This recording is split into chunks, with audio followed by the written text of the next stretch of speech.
Jadi memang bisnis ini kita nggak bisa idealis gitu sesuai kemauan kita. Tapi ketika pasar membutuhkan itu, kita harus cepat-cepat ganti gitu, harus cepat-cepat adaptasi.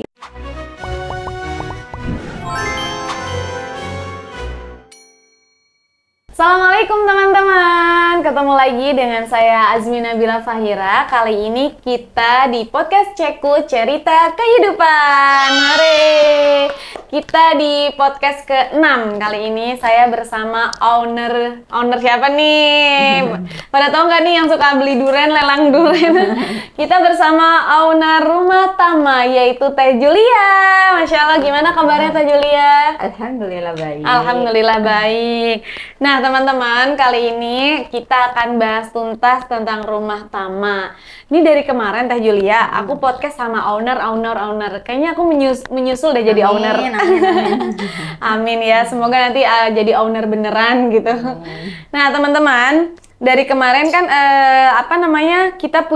pasti kita punya impian nih teman-teman. Teman-teman punya impian pengen jadi sukses, teman-teman pengen ngelihat owner itu kalau lihat dari kasat mata kayaknya happy banget ya gitu kan.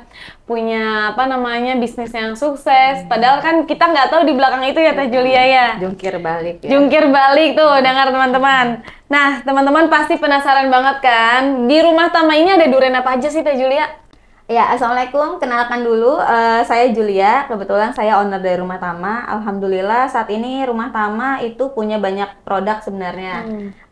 Tapi kita lebih fokus menjual durian, olahan durian dan durian utuh. Nah, durian yang kita jual itu ada berbagai dari mancanegara ya, dari lokalan sampai yang impor punya.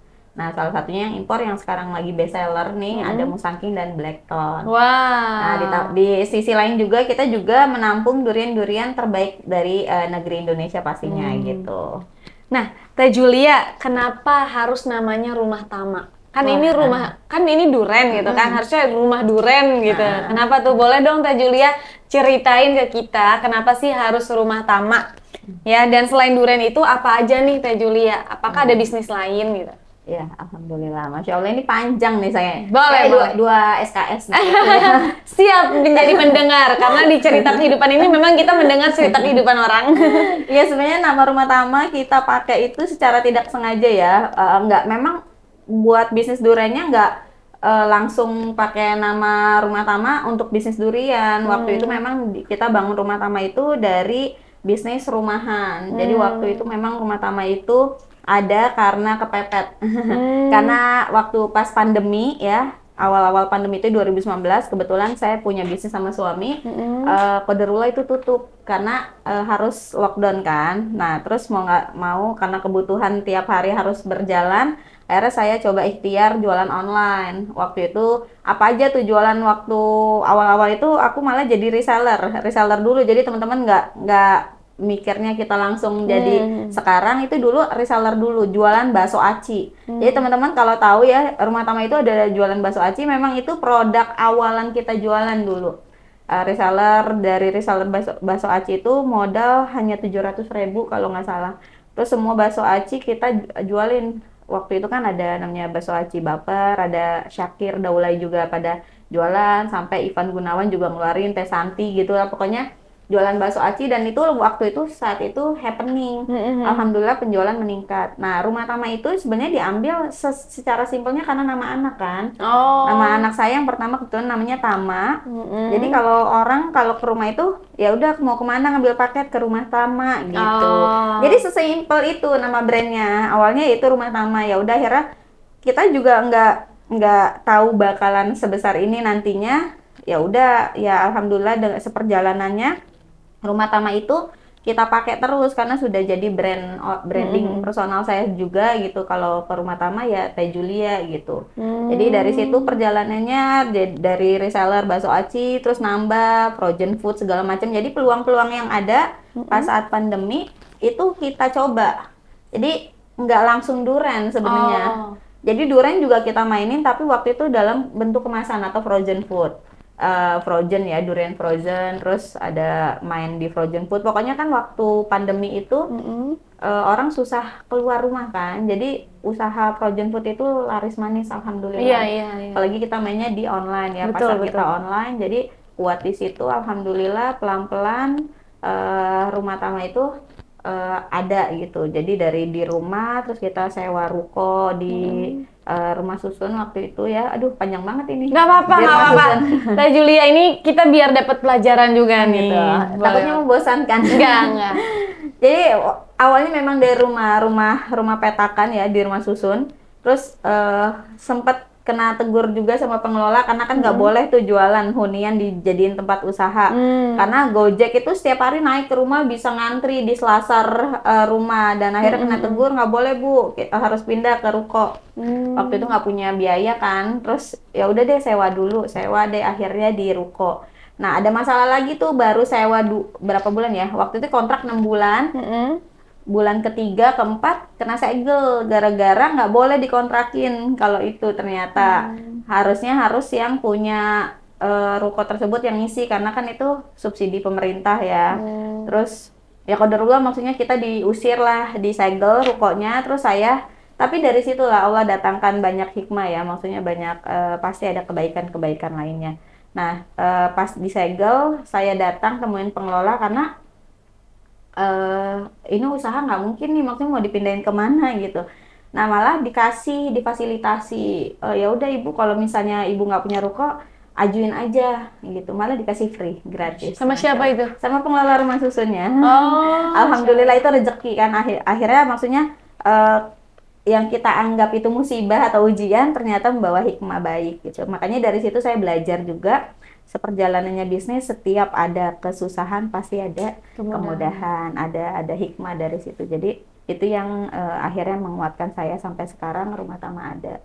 Nah akhirnya dari situ dari rumah susun awalnya dari 1 ruko sampai kita punya 12 ya, alhamdulillah 12 ruko jadiin gudang dan itu sampai nggak ketampung. Saking banyaknya supplier mau masuk pengen bantu jualin, ada yang titip jual, ada yang konsinyasi, ada yang kita betul beli lah pemodal. Ya semuanya secepat itu ya Allah membulak-balikan keadaan itu Masya Allah. Jadi kita nggak pernah berekspektasi akan secepat itu. Setahun usaha itu buat untung aja udah alhamdulillah gitu. Apalagi punya ruko banyak gitu kan. Terus karyawan juga waktu itu masih handle sendiri, terus akhirnya udah berani di 3 bulan berprogres, bisa hire 1, 2, 3 terus gitu sampai di 1 tahun pertama kita punya 5 karyawan. Terus abis itu saat itu saya berpikir kebermanfaatan sih, karena pas saat pandemi itu kan banyak yang dirumahkan ya, orang-orang banyak dirumahkan, ekonomi lesu segala macem.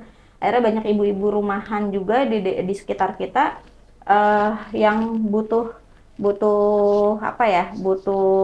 bantuan kita ya dari wasilah jualan. Akhirnya banyak kita rekrut reseller. Jadi ibu-ibu rumah tangga yang belum punya modal, kita perbantukan mereka untuk jadi reseller kita atau dropshipper. Jadi mereka kita modalin produk barang, jadi mereka jualin, ntar laku mereka store gitu. Kayak gitulah. Nah, kita juga alhamdulillah dari wasilah reseller itu alhamdulillah banyak ya reseller kita sampai ratusan orang ibu-ibu, rata-rata ibu-ibu IRT. Itu kita perbantukan dengan pemberdayaan kereselleran, kemitraan, jualan itu. Akhirnya itu yang bikin tumbuh omset naik sampai tahun ketiga. Terus kita pindah juga ke toko depan. Itu sudah mulai jualan durian ya, maksudnya kita udah mulai jualan durian tapi mainnya online dan lebih banyak memang durian frozennya, bukan durian fresh. Sampai akhirnya kita pindah ke Jembatan Besi yang mungkin teman-teman tahu ya nanti di story saya. Itu dipindah di Jembatan Besi, itu sewa ruko juga, toko pinggir jalan. Waktu itu berpikirnya hanya kita mau besarin frozen foodnya, snack and frozen foodnya, karena kan selama ini online. Nah pas pandemi sudah selesai, oh kayaknya pasar sudah mulai membuka diri untuk pasar offline gitu, orang udah mulai belanja keluar. Ya udah deh kita coba sewa toko depan jalan supaya bisa keakses orang-orang yang nggak main online bisa tetap belanja. Nah akhirnya sewalah ruko yang di Jembatan Besi itu, jualannya frozen food, snack, durian tetap. Nah akhirnya ya itu, ya Allah maha kaya ya, dari media sosial wasilah dari main TikTok tiba-tiba FYP duriannya. Nah akhirnya orang tahu datang situ duriannya, jadi duriannya yang viral ya, FYP si duriannya, kita juga kaget gitu, orang datang dari mana-mana masuk ke gang gitu kan, yang memang konsepnya kita nggak sengaja pengen jualan untuk end user makan langsung gitu kan. Jadi ya memang karena konsepnya kita di dalam gang itu supaya mendekat ke masyarakat dan pedagang, karena kan target market kita awalnya itu jualan frozen food dan snacknya itu, supaya bisa diakses sama orang-orang yang sekitar, yang pedagang-pedagang mau beli frozen food gitu. Nah ternyata ya itu Allah punya rencana lain, FYP-nya malah di duriannya. Duriannya booming, terus orang pada berdatangan, pada cari durian musangking. Waktu itu kan memang bisnis kita juga B2B banyaknya, jadi lebih kayak supply ke supermarket, ke toko-toko buah gitu. Jadi kita nggak nyediain tempat makan. Tapi karena ada permintaan tadi kan, ketika FYP di TikTok orang pada beli, datang langsung, terus kasihan pengen makan di situ. Akhirnya terpaksa setupnya dirubah lagi gitu. Jadi memang bisnis ini kita nggak bisa idealis gitu sesuai kemauan kita, tapi ketika pasar membutuhkan itu kita harus cepet-cepet ganti gitu, harus cepet-cepet adaptasi. Nah itu yang kita lakukan, Rumah Tama melakukan itu. Ketika ada kebutuhan kita langsung ganti sesuai kebutuhan pasar. Walaupun waktu itu kita ya itu Rumah Tama kan tadinya tagline-nya grosiran ya, maksudnya harga ecer rasa grosiran gitu, tapi lebih ke frozen food-nya. Tapi ternyata karena pasar menangkapnya adalah duriannya, ya udah kita lebih akhirnya ganti lagi tagline-nya, positioning brandingnya juga lagi dikuatin lagi di durian. Akhirnya sekarang alhamdulillah Allah kasih kemudahan kita untuk sewa ruko lagi di pinggir jalan. Nah itu yang kita kuatin si duriannya. Makanya sekarang ada brand sisternya namanya Rumah Tama Durian. Jadi khusus memang positioning positioning brandingnya lebih ke duriannya. Tapi Rumah Tama Frozen and Snack-nya juga tetap ada, tapi itu lebih main di platform online-nya gitu. Nah duriannya ini kita nggak bisa ganti namanya, maksudnya ganti misalnya durian apa gitu kan, rumah durian apa, karena dari awal yang ngebangun itu orang taunya ya si Rumah Tamanya kan. Nah, ya udah ketika branding si duriannya naik ke permukaan ya, orang hype-nya di durian, ya udah kita tinggal tambahin aja Rumah Tama Durian. Itu itu cerita apa adanya Rumah Tama Durian sih.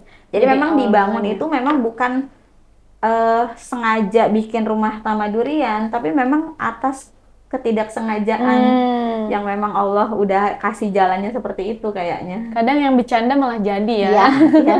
Kadang konten yang nggak sengaja diedit aja malah yang FYP ya. Betul. Nah, jadi gitu teman-teman, kenapa sih namanya Rumah Tama? Jadi berawal dari paket nanyain di mana Rumah Tama gitu. Betul. Jadilah Rumah Tama, Masya Allah. Nah, tadi kan Teh Julia ini, aku panggilnya Teh aja ya, karena asli Sunda ya Teh ya? Iya, alhamdulillah asli Sunda. Nah, Teh Julia ini kan tadi bilang, Masya Allah sekarang udah ada 12 ruko, bahkan cabangnya udah di mana aja nih Teh? Saat ini untuk duriannya itu kita cabangnya ada di Season City sama di Latu Menten. Itu untuk cabangnya. Tadi kan cabang. Nah, ini kan seliweran ya FYP, terus juga sering live TikTok ya? Live TikTok gitu kan. Live TikToknya duren loh. Boleh tau nggak sih Teh omsetnya berapa itu? Masya Allah, alhamdulillah. Kalau ditanya omset jangan, nanti takut ada yang panas. Kompetitor nanti gerah. Oh gitu, Masya Allah. Alhamdulillah disyukurin aja. Alhamdulillah ya, Masya Allah ya. Yang maksudnya masih bisa gaji karyawan 25 orang mah masih kebayar lah, alhamdulillah gitu. Masya Allah, kita doain lah Rumah Tama ini semoga menjadi semakin luas ya. Amin. Karena kebetulan di dekat aku belum ada nih. Ya, next mudah-mudahan next bisa ya, punya kita banyak cabang. Siap. Nah, sebelum ada di posisi sekarang ini Teh Julia, kan pasti ada suka dukanya ya Teh dalam membangun usaha. Pasti kan nggak ada proses yang mudah untuk meraih tujuan yang indah. Nah, salah satu dari sekian banyak quotes di postingan TikTok Teh Julia, Teh Julia kan suka bikin quotes-quotes tuh di TikTok ya. Nah, ceritain dong Teh gimana perjuangan Teh Julia ini membangun usaha ini tuh gimana? Dari susah, dari titik terendah sampai sekarang bangkit. Masya Allah, ini nangis nih nanti. Mengandung bawang. Gitu, Masya Allah. Nggak apa-apa, ada duren. Tadi secara tidak langsung sejarahnya tadi kan perjalanannya ya suka dukanya berarti sekarang Rumah Tama gitu ya, suka dukanya pasti ada lah, setiap usaha nggak mungkin lurus mulu gitu kan, bagus-bagus terus, semuanya pasti mengalami gitu, apalagi pengusaha-pengusaha yang masih di level-level merintis nih, aduh udah pokoknya jungkir balik, kejedok, kejedut, apa namanya, kepleset isinya udah sering gitu kan. Tapi ya itu ya, alhamdulillah karena kita punya iman ya, kita punya Allah yang maha hebat.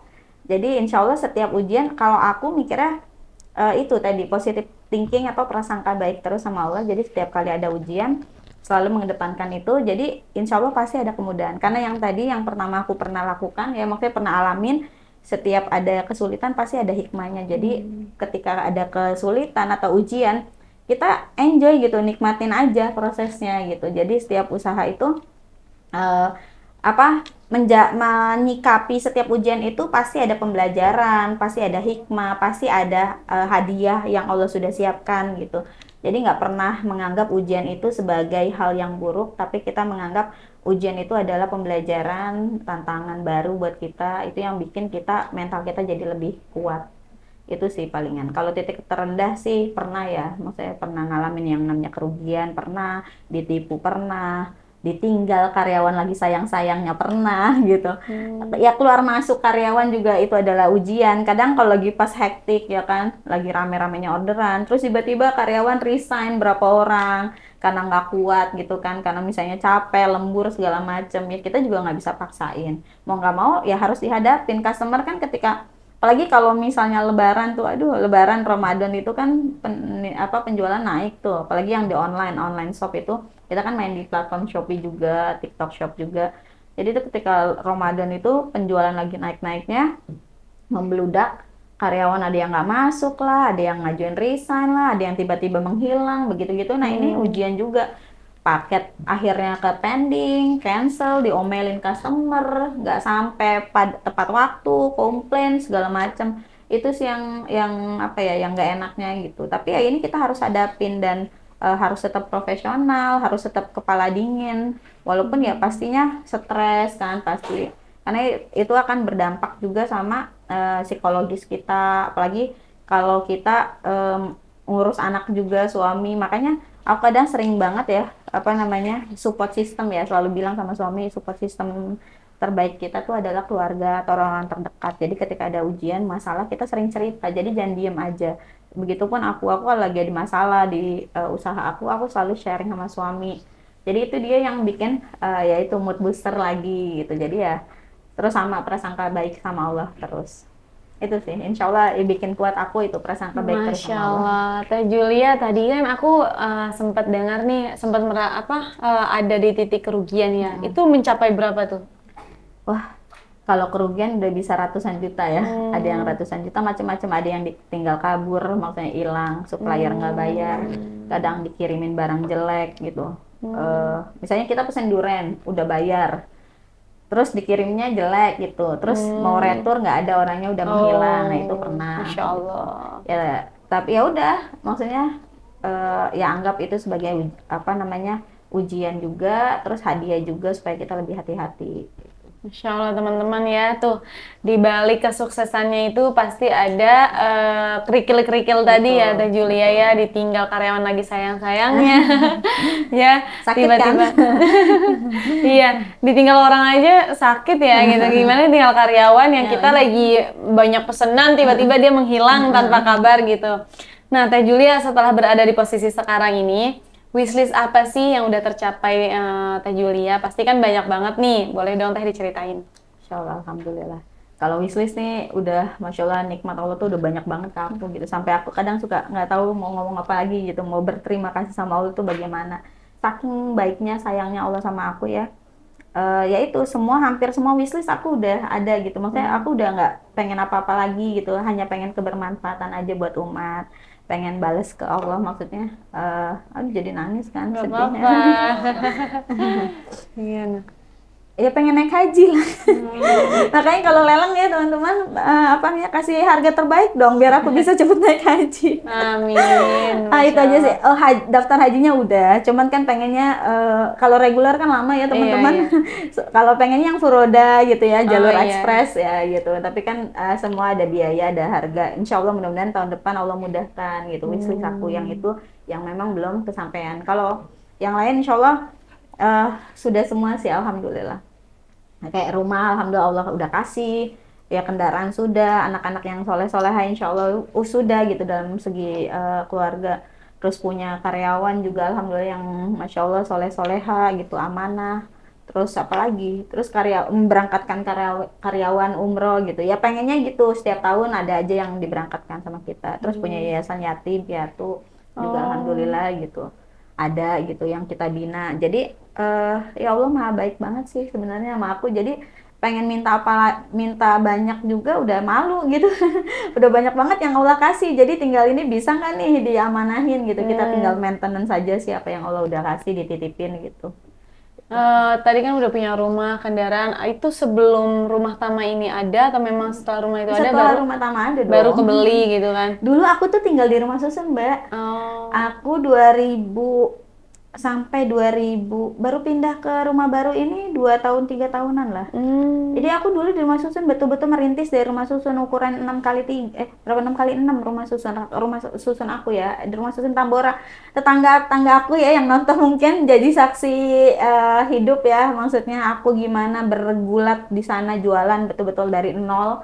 Rumah susun itu sampai sekarang rumahnya masih ada gitu kan. Rumah susun tuh gimana sih maksudnya? Rumah petakan, Mbak. Berapartemen semi bawah gitu. Kalau orang Jakarta kan mungkin apartemen taunya ya. Ini rumah ya kayak apartemen bersusun-susun gitu. Kebetulan rumahku di lantai 5. Jadi ya naik tangga, ada lift sih, tapi kan kadang kalau lift lama ngantri, belum lagi kalau udah perebutan gitu, udah campur sama para pedagang gitu kan. Pokoknya di situ udah inilah sampai sembraut. Tapi ya alhamdulillah aku nikmatin gitu karena memang posisinya yaitu kita mengedepankan fungsi daripada gengsi. Jadi kalau mau gengsi aja mungkin kita bisa sih sewa apartemen saat itu, tapi enggak lah, kita mikir belum saatnya karena maintenance apartemen juga kan lumayan. Terus sedangkan ada rumah susun yang fungsinya sama buat tempat bernaung kan, yang penting nggak kehujanan nggak kepanasan, terus biayanya juga cukup murah terjangkau, terus tidak ada maintenance yang memberatkan, jadi kenapa enggak gitu di situ dulu gitu. Waktu itu kan awal nikah sama suami memang kita belum punya rumah, jadi ngontrak dulu. Nah waktu itu kontrakan kita sempat di Meruya juga, sempat setahun kontrak. Terus pas dapat ada rumah susun yang baru jadi, rumah susun Tambora, kita ditawarin nih ada nih mau pengajuan enggak, ya udah kita coba ajuin, ternyata alhamdulillah dapat rumah susun itu. Ya udah kita tinggal di situ sekitar 5 sampai 6 tahun. Nah itu merintisnya betul-betul dari situ gitu, dari rumah susun. Jadi uang yang ada kita puterin buat modal. Jadi yaitu kita tidak mendahulukan gaya hidup ya. Jadi memang betul-betul kita ngirit-ngirit secukupnya. Karena ya frugal living ya yang sekarang bilang.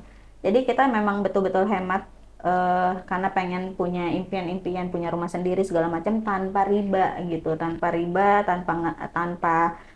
nyicil gitu. Jadi memang prinsip aku tuh kalau punya beli, kalau nggak punya tahan dulu gitu.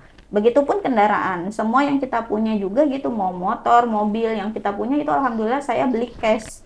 Jadi kalau udah punya uangnya sudah cukup baru beli, kalau belum punya ya udah tahan, atau kalau memang masih cukupnya buat beli second, saya beli second.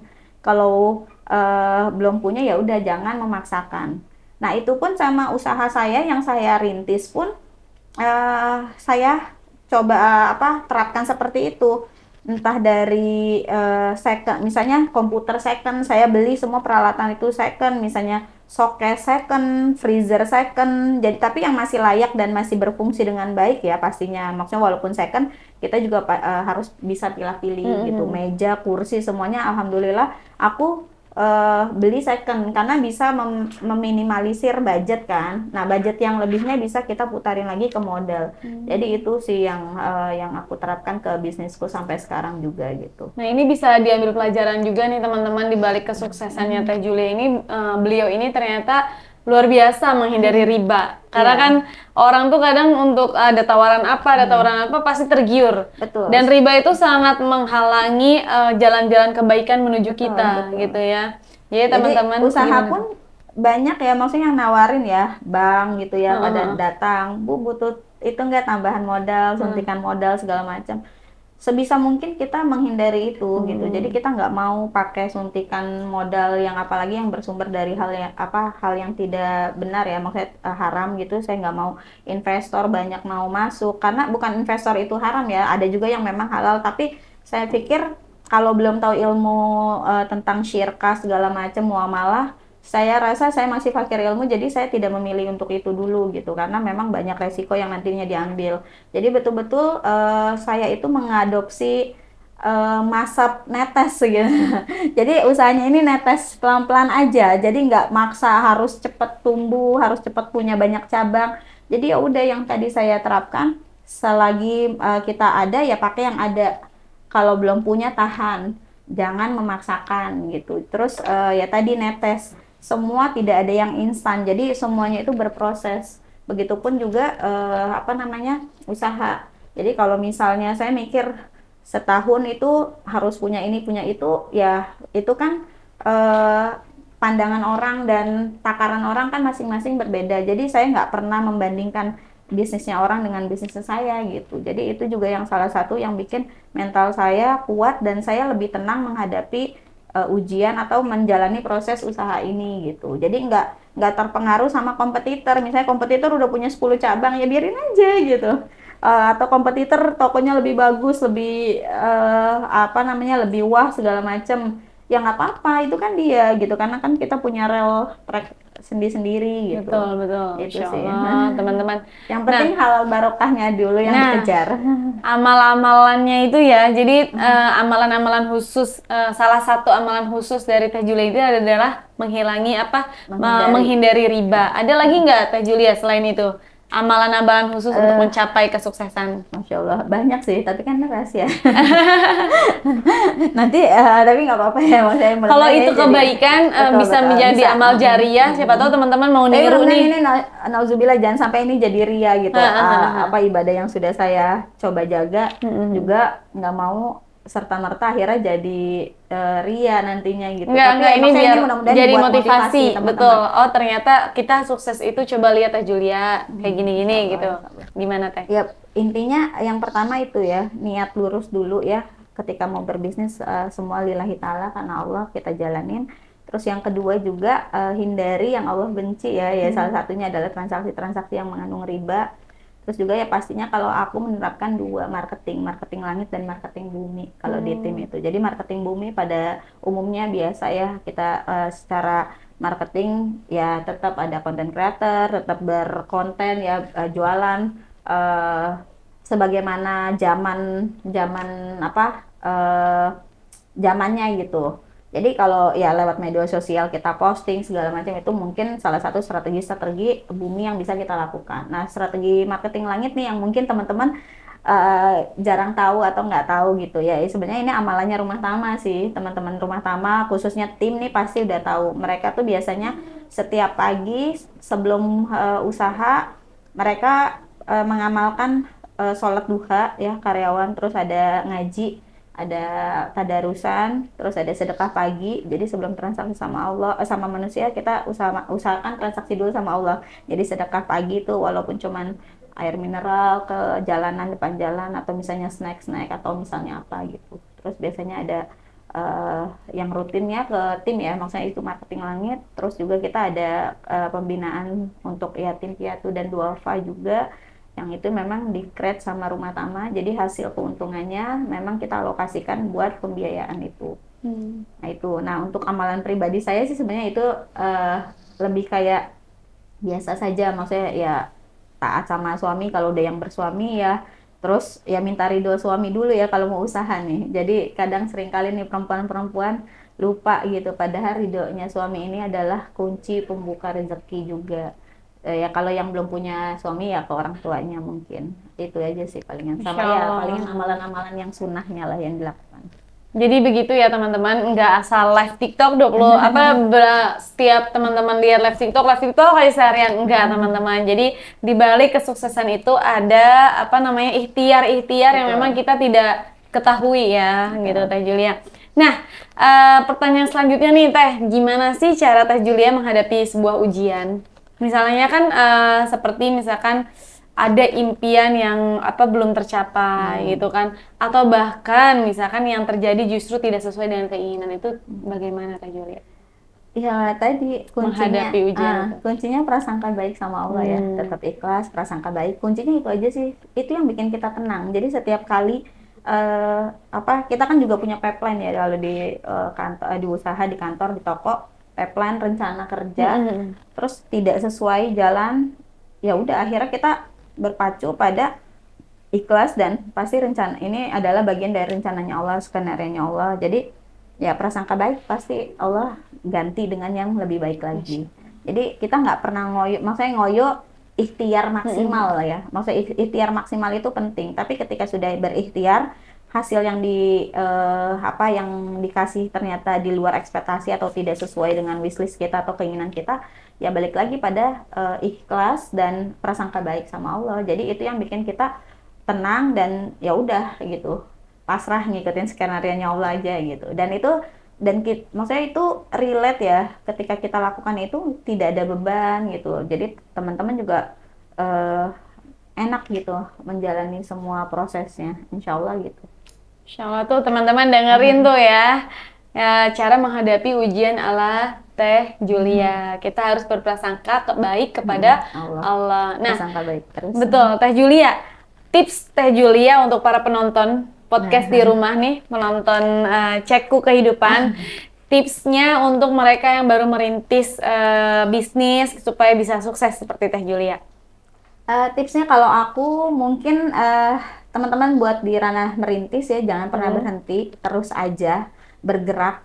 Sekecil apapun usaha kamu, nikmatin aja prosesnya. Karena kita nggak pernah tahu ya di titik mana Allah angkat derajat kita gitu. Jadi jangan pernah berhenti, terus ikhtiar, prasangka baik sama Allah, sama tetap ikhtiar maksimal tadi. Karena nanti suatu saat pasti Allah angkat derajat kita gitu. Nah teman-teman gitu ya, jadi teman-teman tadi banyak banget loh poin-poin pelajaran penting dari Teh Julia, dari mulai kita harus minta ridho ke suami biar usaha kita lancar juga, dari mulai kita berprasangka baik, dan tadi itu jalur langit dan jalur buminya harus seimbang ya. Marketing langit, oh iya, marketing langit dan marketing buminya itu harus seimbang, begitu ya Teh Julia. Aku mau nanya sesuatu nih Teh Julia, durian ini tuh dikirim dari mana ya? Ini kalau yang musangking ini kita kebetulan dari Malaysia. Oh, dari Malaysia. Di Indonesia sebenarnya udah ada musim musangking, udah ada yang tanam, tapi saat ini memang belum musim. Dan kalaupun musim mungkin belum terlalu banyak gitu. Dan kualitasnya pun belum sama persis sama Malaysia gitu. Itu kalau dikirim lewat pesawat gitu? Iya, lewat pesawat. Lewat pesawat, Mbak. Sekali belanja berapa biasanya? Berapa ton gitu? Hampir kurang lebih ya, setiap hari kita belanja itu 500 sampai 1 ton. Wow. 500 kilo ya, 500 kilo sampai 1 ton. Karena kalau dikit kan biayanya sama kan, jadi kan kita pengen. Dia per ongkir apa gimana? Aku kan nggak ngerti nih. Iya, dia hitungnya tetap per kilo kan, per kilo, terus ongkirnya juga per kilo, belum lagi nanti ada biaya karantina, biaya cukai. Jadi kalau ngirim dikit, ekspor itu susah. Impor barang itu susah, jadi memang sekaligus banyak. Nah, kalau yang durian lokal sih masih bisa ngambil dikit-dikit karena kan dekat ya jaraknya. Apalagi kalau misalnya kayak durian-durian Sumatera atau durian Jawa, kita biasanya ngambil per sesi aja gitu, per jatuhannya berapa. Biasanya memang nggak terlalu banyak, 100 sampai 200 butir per hari untuk lokalan. Untuk akomodasi atau transportasi dari Malaysia ini biasanya menghabiskan berapa itu, Teh Julia? Apa? Ongkirnya? Biasanya itu? Dia per kilo lumayan ya. Lumayan yang ya? bikin kan berat HPP ini. naik itu ya, yang bikin HPP naik ya memang ongkirnya ya dari Malaysia ke Indonesia. Belum lagi bea cukai, karantina. Makanya harga musangking kalau teman-teman bandingin sama di Malaysia ke Indonesia kok lebih mahal. Ya iyalah pasti mahal. Iya kan prosesnya ya. Belum lagi packagingnya, packingnya, belum lagi bea cukai, belum lagi rasanya birokrasi di kargo gitu. Iya betul banget. Nah gitu teman-teman ya. Tapi untuk di Jakarta insya Allah kita kasih harga terbaik kok. Maksudnya masih masuk akal harganya. Tapi teman-teman kalau yang belum pernah beli di Rumah Tama, memang benar-benar duriannya tuh enak dan dia harganya terjangkau. Betul nggak? Betul. Dan makanya sering lelang. Jangan lupa join live. Garansi. Yang paling penting garansi. Oh garansi, ada garansinya. Iya. Walaupun beli durian murah mau durian mahal, kalau di rumah Tama itu garansi. seringkali teman-teman nanya, ini garansi nggak gitu, soalnya kan udah mahal-mahal. Oh, Insya Allah iya, kita iya. garansi, walaupun dari sana nggak ada garansi loh. Iya, iya, Dari iya. kebun itu kita beli putus, apalagi yang petani-petani di lokalan itu belinya ya udah main borongan gitu. Nah, tapi kita insya Allah menjaga itu ya, menjaga kualitas dan amanahnya customer. Jadi kalau memang teman-teman beli terus nggak layak makan ya bisa di refund atau bisa ditukarkan. Pelayanannya itu, Masya Allah nih Masya Allah. teman-teman ya. Jadi Kita kan pengen berkah. iya, iya betul. Memang kunci dari Teh Julia ini yang penting berkah. Karena udah bingung lagi nih, udah banyak banget yang Allah kasih ya Teh Julia ya. Masya Allah. Kita doakan semoga rumah Tama ini sukses, berkah, makin meluas dan Amin, mendunia. amin, Ya, Allahumma amin. buka di mana-mana nanti dari Sabang sampai Merauke, bahkan di luar negeri juga buka. Amin, Ya, Allahumma amin. di Madinah, di Arab nanti buka. Amin. Ya, Ya, biar kita bisa apa namanya haji setiap tahun. Setiap tahun. Haji setiap tahun, umroh setiap bulan kali ya. Terakhir nih Teh Julia, closing statementnya dari Teh Julia supaya semua yang nonton podcast ini gak gampang buat nyerah dan meraih segala impiannya. Nih, belajarlah untuk mensyukuri sekecil apapun hasil yang telah diusahakan dan jangan biarkan kata andai kata, kalau saja, coba saja terus menghantui pikiranmu. Sebab bersyukur itu lebih menyenangkan daripada membandingkan. Teruslah bersyukur karena nikmat Allah tak pernah libur. Selamat selamat Rabu menggebu. Masya Allah, teman-teman ya. Tadi apa-apa ulangi. Aduh, yang terakhir itu tadi Teruslah bersyukur karena nikmat Allah tak pernah libur. ada lagi tuh yang lebih membandingkan apa ya? Sebab bersyukur itu lebih menyenangkan daripada membandingkan. Bersyukur itu lebih senang ya, menyenangkan daripada membandingkan itu nantinya kita malah kufur, capek sendiri ya. Masya Allah, terima kasih banyak Teh Julia udah sempet cerita di podcast Cerita Kehidupan teman-teman. Terima kasih banyak banget ya dari tadi awal jatuh bangunnya Rumah Tama. Tadi saya mau ngomong rumah duren lagi. Rumah Tama, jadi dibalik kesuksesannya seseorang tentu pasti ada jalan dan ikhtiar sabar di dalam dirinya. Terima kasih banyak Teh Julia, teman-teman. Kalau memang podcast ini bermanfaat, boleh bantu share ke yang lain biar misalkan yang teman-teman yang lain ada yang lagi rapuh dalam berbisnis biar tonton channel ini.